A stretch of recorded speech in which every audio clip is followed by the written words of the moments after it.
Olá, irmãos, graça e paz, estamos de volta para mais uma lição aqui na nossa série sobre os 10 mandamentos, ok? Espero que vocês tenham tido uma boa semana de estudo na presença do Senhor, de trabalho, e que vocês possam estar crescendo na graça e no conhecimento do nosso Deus. O nosso texto, nós estamos aqui na introdução ao primeiro mandamento, em Êxodo capítulo 20, versículo 3. Vamos ler o nosso versículo. Não terás outros deuses diante de mim. Vamos ao Senhor em oração. Pai querido, Pai santo, em o nome do Senhor Jesus Cristo, eu te agradeço, meu Deus. Te agradeço pelo fôlego da vida. Te agradeço por tua graça, por tua misericórdia, que se renovou nesta manhã, proporcionando a nós mais uma chance de te louvarmos, de estarmos vivos para te cultuarmos com a nossa vida.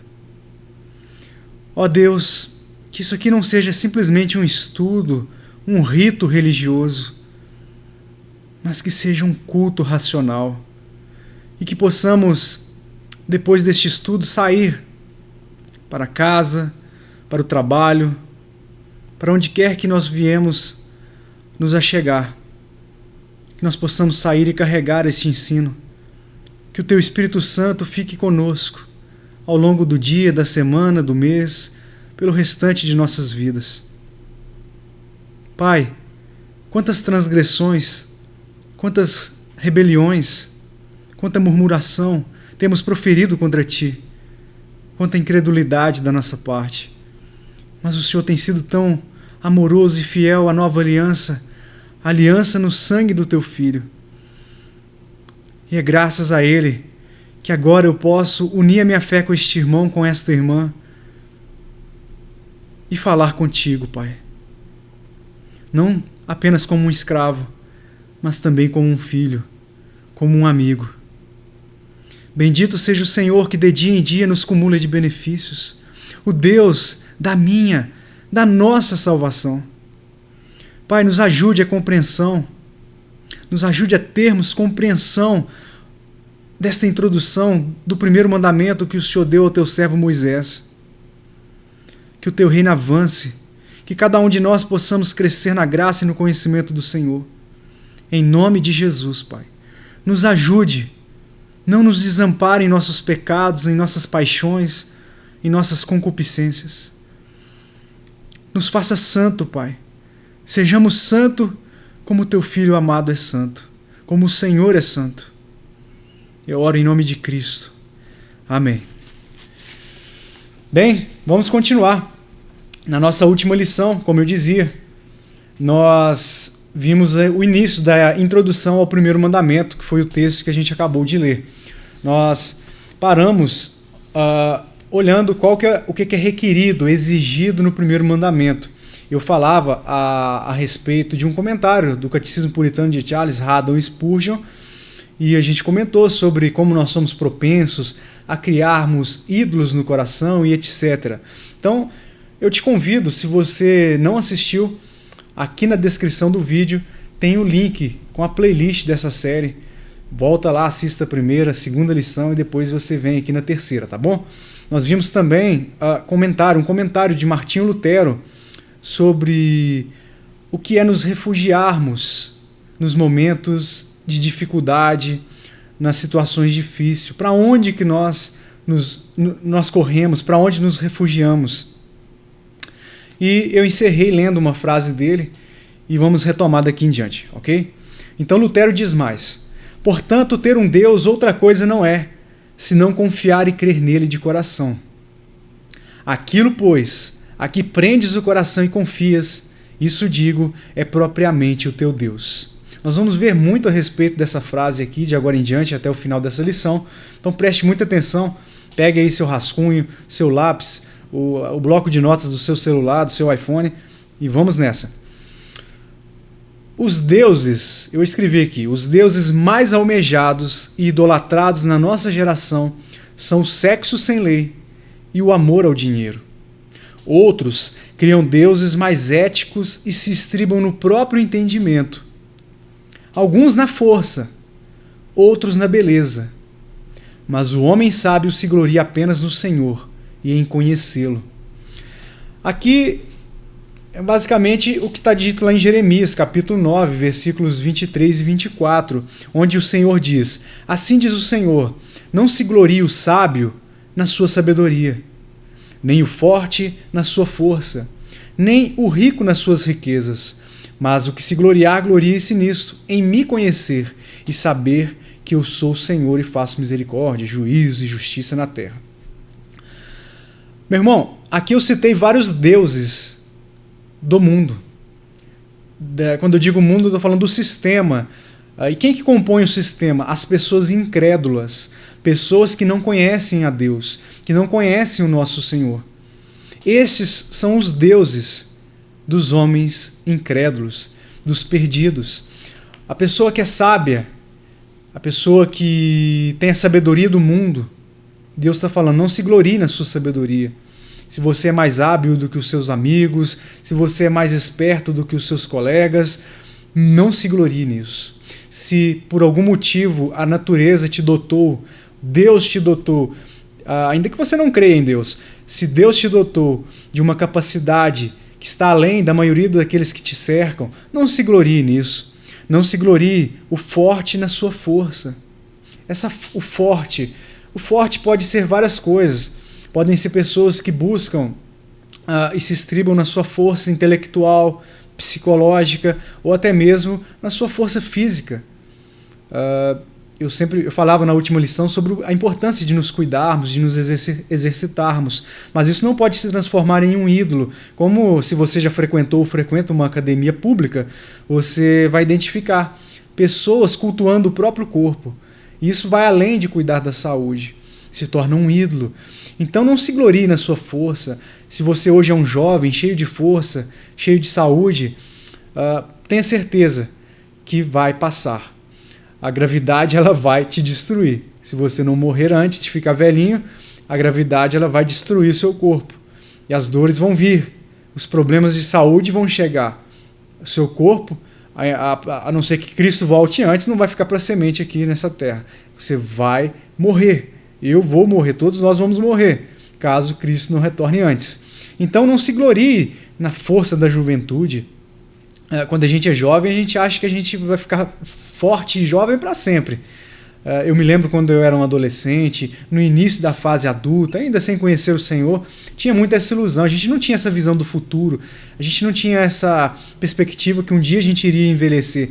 A gente não pensava sobre isso. Quando a gente é jovem, a gente está tão cego, se estribando na nossa força, na juventude, de tal maneira que a gente só pensa em agradar aquele ciclo que a gente está vivendo no momento, ou seja, a juventude quer se adequar à moda, e não importa quão ridícula seja a moda, a pessoa quer se gloriar naquilo, quer se moldar aquilo, ou seja, quer se gloriar na sua beleza, quer se gloriar na sua força.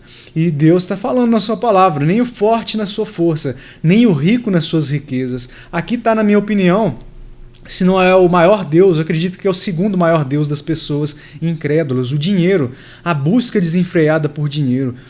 A pessoa de repente trabalhou, como eu disse, tem um dom mais apurado e trabalhou por isso, e de alguma forma ficou rica, ou de outra maneira de repente recebeu uma herança, eu não sei. Eu só sei que Deus está dizendo explicitamente, não se estribe, não confie, não se glorie na sua riqueza. Porque de que vale o homem ganhar o mundo todo e no final perder a sua alma? E outra coisa, mas o que se gloriar? O que é isso? Se você tem de se gloriar em algo, sobre alguma coisa, você tem que se gloriar nisto, em me conhecer e saber que eu sou o Senhor e faço misericórdia. Se nós temos que dedicar a nossa vida como alvo máximo, é em conhecer o Senhor, em saber que Ele é Senhor e que Ele faz misericórdia. Precisamos conhecer os atributos de Deus, juízo, justiça na terra. Glorie-se nisso, em conhecer a Deus, em dedicar horas do seu dia, da sua semana, da sua vida, para conhecer o Senhor, para conhecer aquele que é santo, aquele que nos formou, aquele que nos chamou das trevas para a maravilhosa luz. Então não se glorie nessas coisas que o mundo têm como Deus. Ainda que eles não achem que são deuses na vida deles, ainda que eles não confessem isso, são deuses. São coisas que são preeminentes na vida das pessoas incrédulas. Elas buscam basicamente tudo isso que Jeremias nos diz, que o Senhor nos diz através de Jeremias aqui no Antigo Testamento. Então, mais uma coisa, eu quero ver um versículo lá em 1 Crônicas, capítulo 28, versículo 9. Eu estou lendo aqui rapidamente, você pode ir anotando para depois você meditar, conferir, estudar cada uma dessas referências, cada um desses versículos. A palavra do Senhor diz em 1 Crônicas 28, 9: Tu, meu filho Salomão, conhece o Deus de teu pai, e serve-o de coração íntegro e alma voluntária, porque o Senhor esquadrinha todos os corações e penetra todos os desígnios do pensamento. Se o buscares, ele deixará achar-se por ti. Se o deixares, ele te rejeitará para sempre. Meu irmão, uma das coisas assim que podem ser aos olhos incrédulos mais aterrorizante a respeito do nosso Deus, Jeová, o Senhor, é que ele abandona pessoas em suas próprias concupiscências. Se você duvida, leia o primeiro capítulo de Romanos, que você vai entender muito bem do que eu estou falando. Isso pode ser aterrorizante, porque todos nós estamos propensos a nos esfriarmos na fé, a criarmos ídolos. Nosso coração, eu repito, é uma fábrica de ídolos. Então todos nós estamos propensos a isso, a criarmos ídolos, a nos estribarmos em tudo aquilo que nós vimos em Jeremias agora há pouco. E dessa maneira, rejeitarmos a Deus. Às vezes a pessoa diz que abandonou a Deus, mas engane-se, porque Deus não precisa de mim, não precisa de você. A pessoa que abandona o Senhor, ela abandona a si própria, pois ela vai terminar abandonada. Ela pode terminar entregue na dureza do seu próprio coração. Aqui, quem abandona Deus para seguir a carne, o mundo, o diabo, e nós já vamos ver aqui daqui a pouquinho que há muitas pessoas que estão seguindo o diabo sem nem saber que estão seguindo o diabo. Essa certamente termina abandonada. Olha, o exemplo do livro de Juízes. Nós temos um exemplo que nós vamos ver aqui agora, no capítulo 2 de Juízes. Anota aí. Eu vou ler o texto e depois você medita, ok? Juízes, capítulo 2. Que é o seguinte, são pessoas cegas guiando outros cegos. Um povo sem rei, sem sacerdote, vivendo às cegas. Cada um era guiado aos seus próprios olhos. Eles faziam o que era certo aos seus próprios olhos. Eu achava que era certo ir para a direita. Você quer ir para a esquerda. E assim vamos cada um, deixa a vida me levar, a vida leva eu, e vamos seguindo. Então era um povo assim. Aqui nesse versículo de 1 Crônicas 28, 9, eu já vou lá em Juízes, aguenta aí. Se o buscares, há uma condição, se. Buscar-me-eis e me achareis, quando me buscares de todo o vosso coração. Bata, e a porta se abrirá. Clama a mim e responder-te-ei. Anunciai a vós coisas grandes, firmes, ocultas que não sabes. Pedires e recebereis. Mais uma vez, reforçando a importância de orarmos a Deus. Se o buscares. A vida cristã não é uma vida passiva, é uma vida ativa. Nós não podemos ficar simplesmente passivos, de braços cruzados, vendo o que vai acontecer porque Deus é soberano. Nós não podemos encarar o pecado simplesmente de forma passiva e dizer, eu vou ficar aqui sentado olhando para o pecado, desafiando ele, de forma passiva, sentado, desafiando ele com o meu olhar. E ele vai fugir de mim. Ele não vai, ele vai te atrair, ele vai te pegar, e ele vai te escravizar. Você precisa fugir do pecado. Então aqui é uma condição. Se o buscares, é uma vida ativa, de busca constante, sistemática, de Gênesis a Apocalipse, na palavra de Deus, em oração, em súplicas, em ações de graças, cultuando o Senhor, não só no culto, no dia de domingo, na quarta, na sexta, não, mas com a vida. Nós já vamos falar sobre isso já também. Se o buscares, e também outra condição, se o deixares. Portanto, se o buscares, certamente, meu irmão, ele estará contigo. As promessas da aliança serão cumpridas na sua vida. Não pelo seu mérito de buscar a Cristo, mas pelo mérito do próprio Cristo, que cumpriu o pacto da lei, o pacto das obras, para que nós pudéssemos viver no pacto da graça. Então quem abandona a Deus termina propriamente abandonado. Se o buscares, encontrareis. Se o deixares, serás abandonado. São condições pactuais básicas, tá bom? Se o buscares, se o deixares. Se o deixares, se o buscares. É básico da vida cristã. Quando você não executa esse básico, o seu coração se endurece. E aí se cumpre a segunda condição. Se o deixares, você termina abandonado. Se o buscares, ele deixará achar-se por ti. Se o deixares, ele te rejeitará para sempre. Até mesmo os salvos, como eu já disse várias vezes ao longo deste estudo, nós tendemos a imaginar que só os ímpios tendem a criar ídolos, ou tendem a ir para a apostasia. Mas até mesmo os salvos podem cair, e cair feio. Nós temos vários exemplos na Bíblia, por pessoas que não vigiaram. Vou dar um exemplo rápido para prosseguirmos. O rei Davi deveria estar na guerra, deveria estar tendo uma vida ativa, cumprindo o seu dever de rei, de líder de uma nação, do líder do povo de Deus, da nação de Deus, da nação de Israel. Quer saber? Eu sou o rei. Zona de conforto. Tendemos muito a entrar na zona de conforto. E Davi entrou na zona de conforto.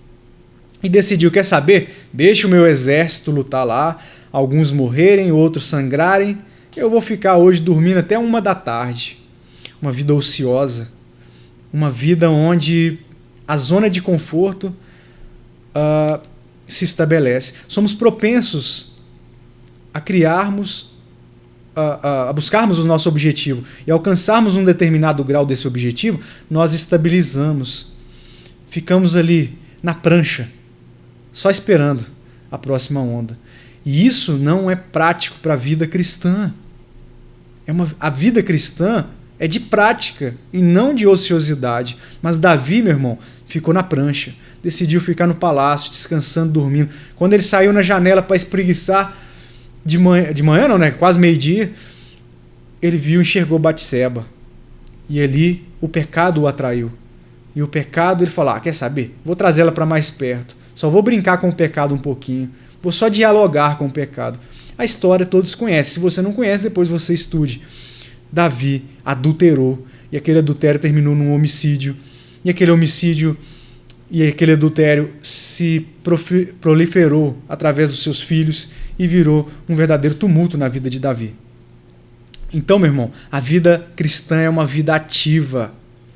Então, até mesmo você, se você já é salvo, Deus é soberano, vou ficar aqui só esperando a graça dele se cumprir. Se ele quiser, vai acontecer. Se ele não quiser, não vai acontecer. Você está brincando com Deus, está tentando a Deus, está brincando com o pecado e será mordido mais cedo ou mais tarde. E muitos estão sendo mordidos num caminho sem volta. Eles adentram por um caminho sem volta, são mordidos pela serpente e não mais conseguem se recuperar. Essa dureza de coração é muito perigosa. Eu, nos meus poucos anos de experiência, após conversão, já vi de tudo. De tudo. De tudo. Pessoas que externam uma coisa. Você diz, não é possível. Você está inventando isso, Diego. Se eu contar aqui, você vai falar, você está inventando. Isso é impossível um homem que, por exemplo, está num altar pregando, no púlpito pregando, está no púlpito pregando, ao mesmo tempo conseguir viver uma vida dupla dessa maneira. Você está inventando. Enfim, talvez você possa duvidar. Mas eu já vi com os olhos, com estes olhos que aqui vos falo. Não importa quem você seja, quem seja você está propenso à dureza de coração. Geralmente a aflição do cristão vem por causa de quê? Dos problemas que ele mesmo causa. Claro que muitas vezes o problema pode vir por causa do testemunho, por causa da cruz de Cristo, e etc. Mas a maioria dos problemas, das ciladas que os crentes se metem, não é por causa de Cristo. É por causa do mau testemunho, é por causa da dureza de coração, é por causa do pecado. É por causa dos ídolos, das lealdades, dos deuses que rondam e habitam no seu coração. Então a gente tende a imaginar que a gente está vacinado, né? Ah, fui vacinado, já sou cristão, já nasci de novo. Não vai nesse caminho não, meu irmão. Eu já disse na última lição, eu tive momentos na minha vida em que eu desleixei, lá no início. E eu vi o meu coração se inclinar para a dureza. E coisas que envergonham a Deus acabaram acontecendo através da minha vida. Ou outras pessoas fizeram a mim. Porque eu me meti em situações que eu não deveria me meter. Geralmente, então, a aflição do cristão pode vir por causa da cruz de Cristo, mas também por causa dos seus erros. E há aqueles cristãos, além de tudo isso, que sofrem debaixo da disciplina de Deus, que é o que nós vamos ver aqui em Juízes, tá? Mas preste atenção, eu acabei de citar o exemplo de Davi. Davi pecou porque não vigiou, caiu feio, depois se arrependeu, mas as consequências ficaram. Agora, uma coisa tremenda. Davi sofreu debaixo da disciplina de Deus. Mas Davi e a sua linhagem não perderam a dinastia, o reinado. Nós não perdemos a salvação, meu irmão. Mas nós podemos experimentar grandes sofrimentos por causa da rebeldia, tá? Quero deixar bem claro. A gente tem que ter cuidado, porque há pessoas que elas escolhem uma determinada denominação, que eu diria hoje que 90% das denominações abertas no Brasil é igual boteco, né? Tá pior congregação cristã evangélica, tá pior tem mais do que boteco. Seria algo de se regozijar, um avivamento talvez? Sim. Se o que estivesse sendo pregado e ensinado nesses locais fosse a verdadeira palavra de Deus, a sã doutrina, não doutrinas, fábulas criadas pela mente do homem. Então 90% dessas denominações que você encontra hoje no Brasil, abertas, elas não trazem a doutrina de Cristo. Então elas geram muitos falsos convertidos. Pessoas que acham que são cristãs, mas ainda são lobos. Bodes. Não foram regenerados, não foram chamados. Foram atraídos por estratégias humanas. E por isso se desviam. E muitas vezes, ou quase sempre, né? Se Deus não agir com a sua graça, indo de encontro deles mais tarde, eles nunca mais voltam para aspas, casa de Deus, para aquela congregação ou qualquer outra. Mas há também cristãos que, como eu disse, estão inclinados à dureza de coração. Estou dando bastante ênfase, pessoal. Eu sei que pode ser chato para quem já entendeu, mas é porque tem pessoas que têm mais dificuldade, tá bom? Então eu peço a paciência de todos. Mas há cristãos que, ao se endurecerem, caem debaixo da disciplina do Senhor. Jacó foi disciplinado durante toda a sua vida por Deus. Enquanto Esaú, Deus deixou ele viver. Não teve disciplina, não teve repreensão, não teve obstáculos, não teve luta. Enquanto Jacó, meu filho, que luta. Então, podemos sim, como cristãos, experimentar momentos de sofrimentos por causa da nossa rebeldia. Ok? Não estamos imunes. Juízes capítulo 2, nós encontramos o seguinte exemplo. Eu vou ler rapidamente. Capítulo 2, do versículo 1 ao 3. Acompanhe comigo. Subiu o anjo do Senhor de Gilgal a Boquim e disse: Do Egito vos fiz subir e vos trouxe a terra, que sob juramento havia prometido a vossos pais. Eu disse: Nunca invalidarei a minha aliança convosco. Vós, porém, você viu, o anjo trouxe o recado de Deus. Aí ele está dizendo, vós, porém, vós quem? O povo de Deus, não fareis aliança com os moradores dessa terra. Está alertando. Antes, ao invés de fazer aliança, ser amigo daquilo que é inimigo de Deus, e muito daquilo que é inimigo de Deus, aos olhos humanos, pode ser inofensivo, pode ser bonzinho, pode ser amiguinho, mas aborrece a Deus, envergonha o nome de Cristo, ofende a santidade de Deus. Então ele está dizendo, mas vós, porém, não fareis aliança com os moradores dessa terra. Antes derribareis os seus altares, contudo não obedeceste a minha voz. Então vamos lá, a ordem é, derribareis os seus altares. Isso aqui no contexto daquele tempo, está falando dos altares que eles criavam, aqueles povos pagãos criavam para os seus ídolos, os deuses que eles criavam nas suas imaginações. Hoje em dia não há muito isso, mas também há muita religião falsa que cria para si, até mesmo usando o nome de Cristo, cria para si uma doutrina, ou seja, está criando deuses segundo suas próprias concupiscências, para suprir andando atrás de fábulas, loucura da mente humana, fábulas que não existem, fábula é mentira, não existe, contos, os causos, como diz por aí, coisas que não se enquadram no contexto hermenêutico das Escrituras. Então, a ordem é derribareis, quebra tudo, invade, destrói tudo. Não quer dizer que você vai entrar num local onde tem culto a outros deuses, outras religiões, e vai sair quebrando, não é isso. Não é isso que Deus está falando. É para você fazer essa limpeza na sua vida. Quais altares estão sendo formados no seu coração, meu irmão? Quais altares? Aqui tem assunto para mais de metro, mas eu estou apenas assim passando para a gente seguir na introdução do primeiro mandamento, ok? Eu nunca invalidarei a minha aliança convosco. Deus é fiel. Vós, porém, não fareis aliança com os moradores dessa terra, antes derribareis seus altares. Contudo, não obedeceste a minha voz. Que é isso que fizestes? Deus pergunta. Pelo que também eu disse. Olha Deus falando. Não os expulsarei de diante de vós. Antes vos serão por adversários. Não vos expulsarei quem? Os inimigos, os cananeus, etc. E os seus deuses vos serão laços.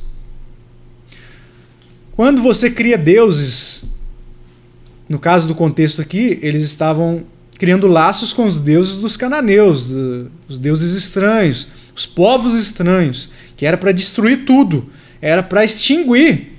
E eles estavam criando amizade, laço, ficaram com dó, criaram amizade. Decidiram fazer o que é certo aos seus próprios olhos. Vamos ver se Deus está falando a verdade mesmo. Será que esse povo é tão mal assim? Mas parece ser tão bonzinho. Acho que não, hein? Acho que Deus se equivocou, não é possível. Olha só, eu vou julgar ele. Acho que cada um devia cuidar da sua vida. Não, eu não. Hoje em dia é assim. Se você se levantar, um pregador se levantar no púlpito e refutar um herege, um falso profeta, meu irmão, ele vai ser apedrejado. Tinha que ser apoiado, aplaudido, mas ele vai ser atacado. Porque o fã-clube dos falsos profetas, dos falsos deuses, das falsas doutrinas, que de forma imaginária proporciona aquilo que eles buscam, o fã-clube vai te atacar, meu irmão. Vai te atacar. Mas eles fizeram amizades, tentaram a Deus. Uma conversa bem parecida com a da serpente no Éden. Quando Deus disse uma coisa, né? Não comereis do fruto da árvore, do conhecimento do bem e do mal. Aí a serpente falou, não é bem assim não. O dia em que conheceres, come lá, vai lá, Eva. Prova, não é bem assim não. Deus não quer que você come, porque você vai descobrir toda a verdade, todo o bem, todo o mal, você vai ter discernimento. Ele está te ocultando coisas maravilhosas. Vai lá. Conversa da serpente, meu irmão. Conversa da serpente. Conversa da serpente. Então, esses ídolos, sejam religiosos, criados de forma religiosa, ou ídolos criados no coração de uma maneira, como já vimos lá, por exemplo, em Jeremias 9, esses ídolos se tornam laços que te fazem tropeçar. E muitas vezes você não consegue se livrar desses laços nunca mais. Então, primeiro Deus aqui em Juízes 2 está recapitulando o pacto, o acordo pactual, ok?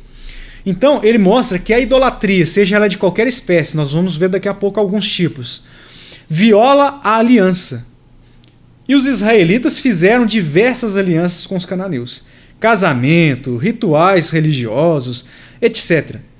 Toleraram os altares, desobedeceram e não destruíram. Desobedeceram a ordem de Deus e não destruíram esses altares. Israel, a exemplo de nós, dependia totalmente, meu irmão, da força de Deus. Era através do braço do Senhor que eles venciam as guerras. Muitas vezes eles foram derrotados, humilhados. Por quê? Porque Deus não estava com eles. Um exército que outrora derrubou gigantes, em outras ocasiões foi humilhado por esses mesmos gigantes. Por quê? Porque nessas outras ocasiões Deus não estava com eles, havia abandonado, deixado. Então, Israel dependia totalmente de Deus para vencer os inimigos, assim como nós. E por causa da desobediência deliberada, ok? Deliberada, Deus resolveu que não iria ajudá-los contra os cananeus. Então, eram adversários, inimigos de Deus primeiro, obviamente inimigos do povo de Deus. Uma observação, um parêntese. Tudo aquilo que você encontra na palavra que diz que é abominação a Deus, que é mal diante dos olhos de Deus, você precisa sentir ódio disso. Ódio! Ódio! Ódio! Uma vez eu estava questionando uma determinada doutrina e uma pessoa virou e falou assim: irmão, eu não acredito no que você está falando porque você está expressando ódio. Eu tenho ódio da mentira. Eu tenho desprezo pela mentira, principalmente quando essa mentira provém em meias verdades, tirando o texto, a palavra do Deus vivo do contexto, criando heresias descaradas com o nome e a palavra do nosso Senhor, do Deus que nos tirou do Egito, da escravidão, do pecado. Eu tenho ódio de pessoas mentirosas que manipulam e usam a religião para enganar os outros e ocultar os seus interesses escondidos por detrás do pano da religião. Por que eu tenho ódio? Não se escandalize. Porque Deus tem ódio. Porque Deus abomina. Porque Deus abomina. Ele é um Deus, meu irmão, que se ira todos os dias, está com o seu arco pronto, armado, para atirar contra o ímpio. Caso ele não se arrependa. Caso ele não se arrependa. Então, se você me assiste aqui agora, está inserido com mentira, seja no âmbito religioso, principalmente, heresias, falsas doutrinas, ou mentiras de qualquer outra espécie, saia daí agora, enquanto você pode sair. Enquanto você pode sair. Porque muitas pessoas eu vi, eu alertei, mas preferiram suas concupiscências, foram incrédulas, e continua, e continua, e continua. O que espera esse tipo de gente são as 7 taças da ira de Deus, meu irmão. As 7 taças da ira de Deus.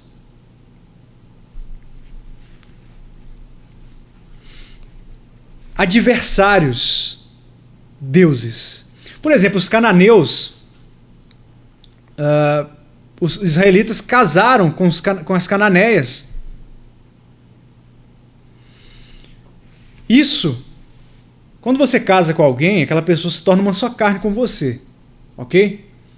Esse relacionamento deles com os cananeus levou os casamentos com o povo estranho, com o povo que não era o povo de Deus, levou o povo de Deus a adorar os deuses estranhos, levou eles à idolatria. Inclusive, mais um parêntese, temos que estar atentos aos perigos, você que é solteiro, ou você que está pensando em se casar. A primeira pergunta a se fazer é o seguinte: o seu pretendente, a sua pretendente, é cristão, é cristã? O seu pretendente, a sua pretendente, ama a Cristo mais do que a você? Você ama a Cristo mais do que a sua pretendente, o seu pretendente? Porque senão, não serve. Não serve. É ídolo. É lealdade. Se uma pessoa ama a Cristo mais do que você, é um dos indícios que essa pessoa é a pessoa ideal. Se você é um homem que Deus está concedendo uma filha dele para você cuidar. E se você é uma mulher que Deus está te concedendo a missão, o trabalho de ser uma auxiliadora idônea de um homem que vai te amar, que vai cuidar de você, que vai te adornar, que vai te lavar com a palavra de Deus. E que ambos juntos vão constituir uma só carne em Cristo. Uma união apontando para Cristo. Ambos crescerão juntos para se tornarem cada vez mais a imagem e semelhança de Deus. Então, primeira coisa, você quer se casar, meu irmão? Fica aqui uma lição. Do contrário, são ídolos, paixões, romances como o mundo, a ficção apresenta, como Hollywood apresenta. Ídolos. Primeiro ponto, essa pessoa ama Cristo mais do que você? Olha uma frase, se eu não me engano, de A.W. Pink, ele dizia que o coração de uma mulher, porque a mulher, nesse quesito, ela é passiva. No caso, quem corre atrás é o homem.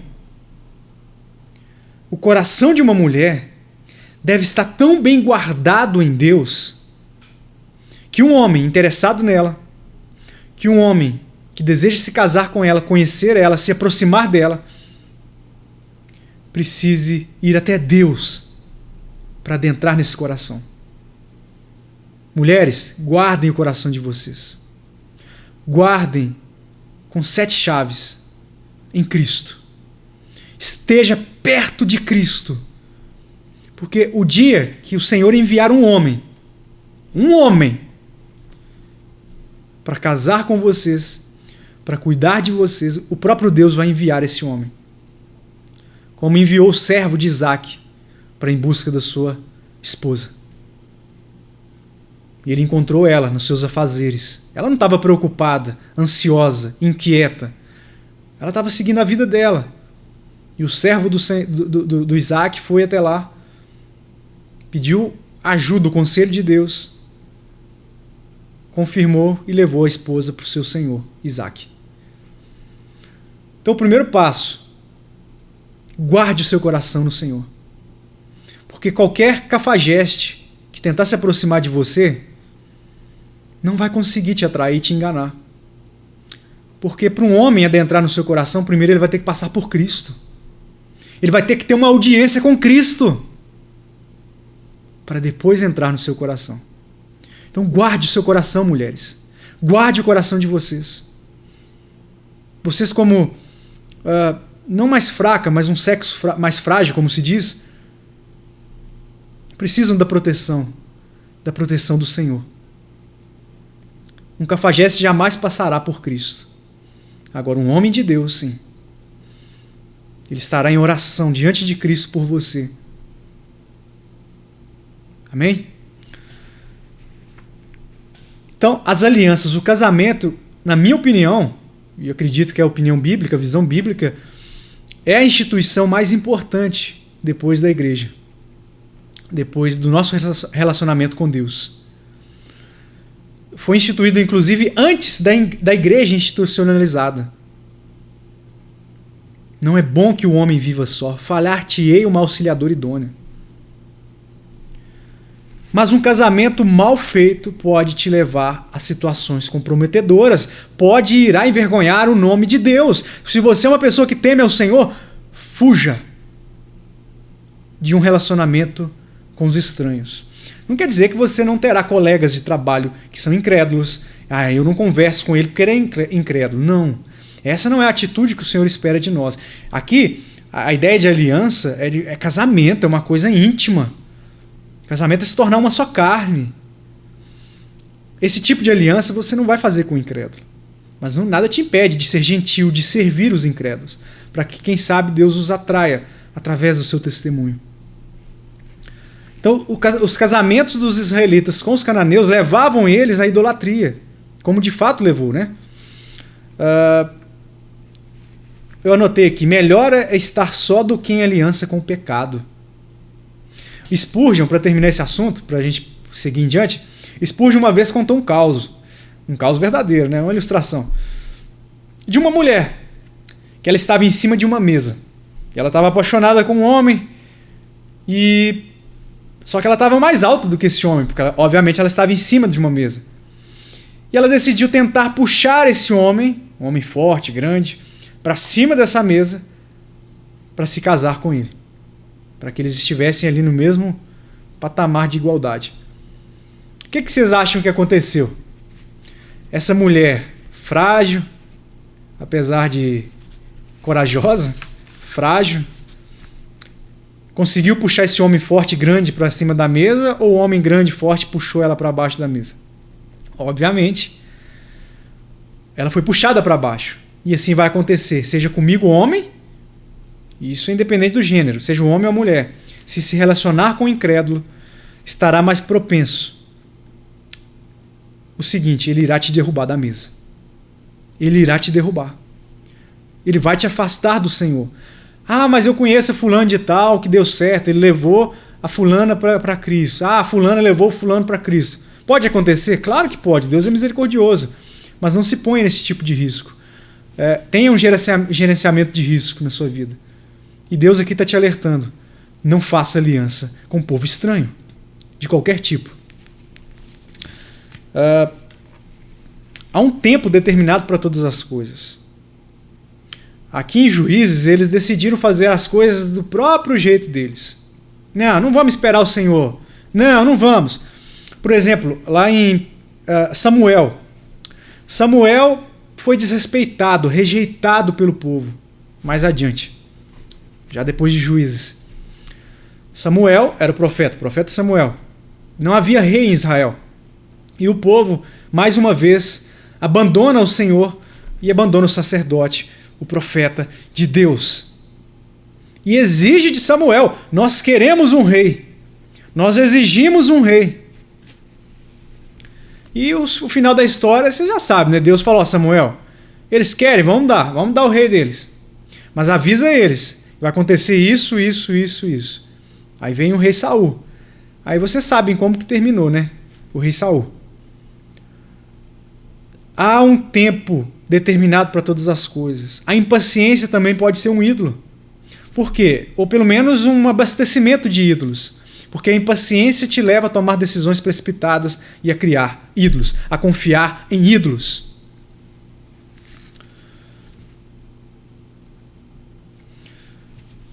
Eles toleraram os altares dos cananeus. O que você tolera, meu irmão? Aquilo que te convém ou o que a palavra de Deus diz para você tolerar? Porque há pessoas, eu estou falando, eu já vi com os meus olhos, elas são exortadas, são alertadas, mas elas insistem em não querer enxergar. Há uma frase que diz que o mais cego não é aquele que não vê. O mais cego é aquele que não acredita no que aqueles que conseguem enxergar lhe contam. Esse que é o verdadeiro cego. Esse é o maior cego de todos. A pessoa é exortada, a pessoa é repreendida, ela diz: olha, essa doutrina é falsa, mas ela continua.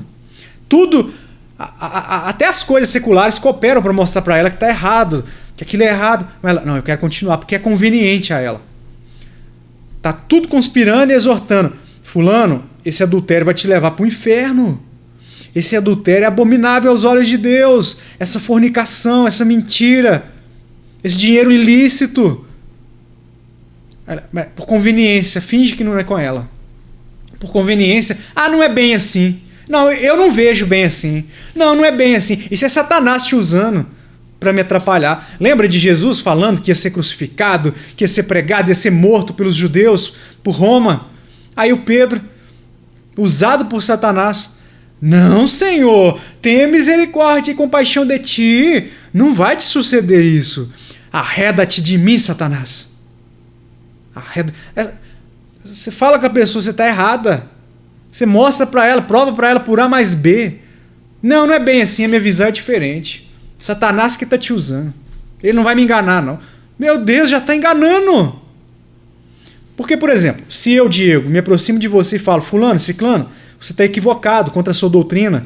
Você está equivocada contra em relação a esse relacionamento que você está se metendo, nesse negócio que você está fazendo. Se eu, Diego, chego e só eu estou falando, tudo bem. Mas se eu te falei, primeira coisa, não é descartar. Você tem que analisar. Peraí, o cara não está me falando isso à toa. Alguma coisa tem.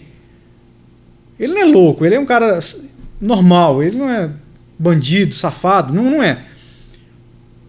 Então ele está me alertando. Então, primeira coisa, eu não vou descartar totalmente. Eu vou analisar. Como que eu vou analisar? Por exemplo, se eu falo com você, esse adultério vai te levar para o inferno, aonde você vai conferir? Nas Escrituras, na palavra de Deus. Essa fornicação. Você vai estudar o contexto da palavra fornicação e você vai entender que o sexo fora do casamento é abominável ao Senhor. Essa falsa doutrina. Eu falei: você está pregando uma falsa doutrina. Você está numa igreja que é uma seita e não uma igreja. O que você tem que fazer? Não descartar totalmente. Mas você vai pegar aquela opinião, ainda que aquela opinião te fira, te machuque. Você vai pegar aquela opinião, você vai trazer para dentro das Escrituras, no contexto hermenêutico, respeitando a hermenêutica de Gênesis e Apocalipse, porque as Escrituras não se contradizem em momento algum. Se tem alguma parte se contradizendo, é você que está errado e não as Escrituras. Você vai trazer a minha opinião para dentro da Bíblia e vai comparar com aquilo que você está vivendo naquela religião, naquela doutrina. Se não for suficiente, se ainda ficar com dúvida, você vai olhar 2000 anos de história. Espera aí, a doutrina que eu trago, que eu tenho trazido comigo, ela surgiu com os apóstolos, com Cristo? Ou isso surgiu há 100 anos atrás? 110, 120 anos atrás, 40 anos atrás? Então, meu irmão, fique com a doutrina dos apóstolos, fique com as Escrituras. Você tem mais de 2000 anos de história comprovando. Siga os principais homens santos do passado. Veja a doutrina que eles traziam. Vejam o que eles faziam, o que eles acreditavam. E ali você vai ter evidências através das Escrituras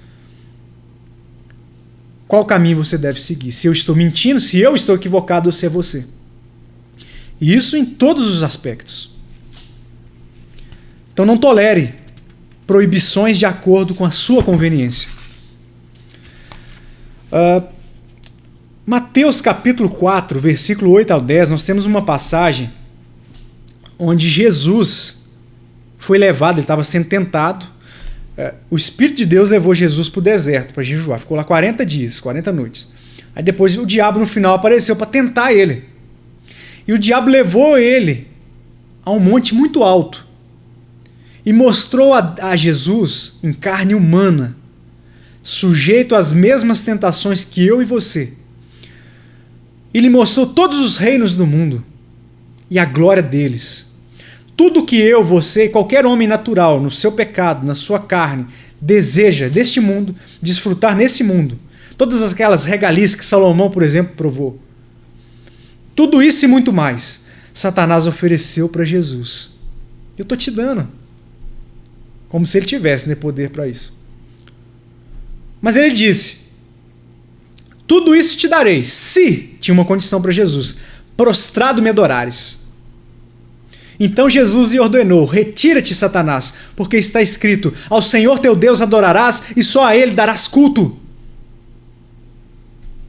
Jesus conhecia as Escrituras e usou a própria palavra de Deus para repreender Satanás. Tudo isto darei se prostrado me adorares. Meu irmão, há muitas teologias por aí, ou doutrinas criadas pelos homens, que diz, você dá seu tudo no altar de Deus, que ele vai multiplicar 10, 20, 30 vezes mais. Te estimula a fazer barganhas de coisas materiais e temporais com Deus. Então aqui fica explícito e refuta qualquer uma dessas doutrinas que te ensina que se você fizer uma barganha material com Deus, que ele vai te dar em dobro. Está entendendo? Esse versículo nos ensina que quem fez e quem faz esse tipo de proposta é o diabo, é Satanás e não Deus. Então quando você ouvir esse tipo de doutrina, pessoas tentando arrancar dinheiro de você, fuja, são lobos. Lobos que são embaixadores do diabo. Fuja. Somente ao Senhor teu Deus adorarás e só a Ele darás culto. Todos os deuses desse mundo, todos eles, o que já citamos, o que ainda vamos citar nessa série, todos eles vão querer te fazer se prostrar a eles. Todos. O objetivo final é esse. Ele joga um doce na sua boca, você morde a isca e ele te pega por a sua boca. O peixe morre pela boca, né? Imagina o anzol, tá lá, a minhoca, e vem o peixe. Ele nem desfrutou daquela minhoca e já foi fisgado. Assim é o pecado. Assim Satanás trabalha. Assim os deuses, que não são deuses, porque Deus só há um. Assim são os deuses criados neste mundo. O verdadeiro culto a Deus, ele nunca termina. O culto é muito mais do que uma cerimônia. Então Jesus está falando ao diabo, ao Senhor teu Deus adorarás e só a Ele darás culto. O culto vai muito além de uma cerimônia religiosa. Vai muito além daquele momento que eu e você, que nós nos reunimos com os irmãos para congregar. Vai muito além. O culto, uma vez uma pessoa perguntou para mim assim, Diego, que horas que o culto termina? Aí eu aproveitei a oportunidade e brinquei. Não, ele não termina. Aí ele falou, mas como assim? Não tem horário para acabar, não? Eu falei, não tem. A reunião em si tem, mas o culto ele nunca acaba. Porque você termina uma reunião religiosa ali, entre os irmãos, o culto ao Senhor, de adoração, de louvor, de ação de graças, onde você recebe a palavra, você vai embora para sua casa, para o trabalho, você vai seguir uma semana aonde? Longe da presença de Deus? O seu cristianismo se resume ao domingo de manhã, à noite? Então o culto ele nunca termina. Sempre darás culto somente a Deus. Não adianta você prestar culto ao Senhor no templo no domingo e na segunda-feira de manhã está prestando culto lá no seu trabalho a outros deuses, ao dinheiro e ao pecado em si, de forma geral. Então o culto nunca acaba. O culto ao Senhor é o que diz em Romanos capítulo 12, versículo 1. Rogo-vos, pois, irmãos, pelas misericórdias de Deus, que apresenteis o vosso corpo por sacrifício vivo, santo e agradável a Deus, que é o vosso culto racional. Primeiro, culto racional, o que é isso? É algo racional, é óbvio, a palavra já diz. É um culto baseado nas Escrituras, é racional. Não é aquela loucura que você vê por aí que a pessoa cai, roda, levanta. Na Bíblia você só encontra pessoas caindo diante de Deus para se prostrar. Ok? Então o seu culto nunca acaba. Você vai levar ele diante de Deus, você vai andar, diante de Deus durante toda a sua vida. Louvando a Deus em espírito e em verdade, no nome de Cristo, em Cristo sempre. Em sinceridade. Você está trabalhando, você está louvando, você está estudando, você está com Deus no pensamento, no coração. Você está lembrando, às vezes você está estudando e você para no meio do seu estudo e você lembra de um versículo, você medita nele, você até esquece que você estava estudando, aí você volta para o seu estudo ou para o seu trabalho. Isso é cultuar a Deus. É no exemplo no trabalho, quando você tem a oportunidade de ganhar, pôr a mão naquele dinheiro ilícito, você não põe. Quando você tem a oportunidade de pegar aquele emprego de forma ilícita, mas você não pega. Isso é o culto a Deus. Pagar suas contas em dias. Respeitar e honrar a sua esposa. Respeitar e honrar o seu marido. Não provocar a ira os seus filhos. Vós, filhos, honrar seus pais. Esse é o culto. É a lei do Senhor. É a lei do Senhor, meu irmão. É a lei do Senhor. E, no entanto, há tantos por aí falando que não, que você não, tempo da graça, não tem lei, não. A lei do Senhor é a palavra do Deus vivo. Eu tenho amor pela palavra de Deus. Ainda hoje, durante o meu devocional, eu orava a Deus, eu falava, Senhor, a tua palavra é tão linda. Eu não sou digno de ter esse livro nas minhas mãos. Eu não sou digno de ter o teu filho pendurado naquela cruz no meu lugar. Eu não sou digno. No entanto, a mim, Ele me concedeu a honra de ter a liberdade, de ter essa palavra nas minhas mãos, de ter comunhão, de ter a graça dele me cercando, me guardando do meu próprio coração, dos ídolos que eu mesmo crio, que eu mesmo fabrico, que o mundo patrocina, que o diabo instiga.